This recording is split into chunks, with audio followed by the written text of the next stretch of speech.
Доброго дня, любі друзі! Сьогодні хочу вас познайомити з дивовижною тваринкою – шиншилою. Вчені вважають, як не дивно, що шиншили – родичі дикобразів. З дикобразами їх об'єднує здатність при переляку вистрілювати своїми голками у напрямку ворога.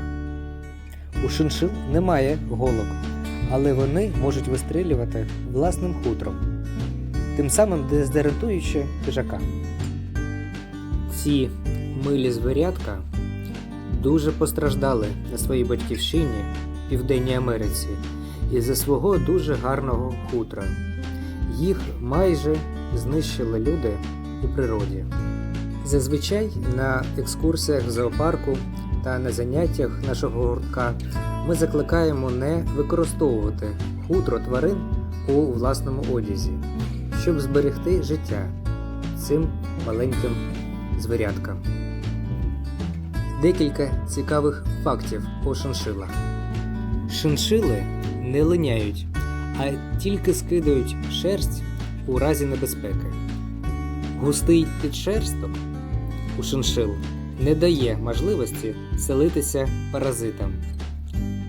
Шиншили мають дуже густе хутро і є рекордсменами в світі тварин по його щільності. Шиншили не купаються у воді. Через відсутність потових і сальних залоз вони відразу намокають і не тримаються на воді.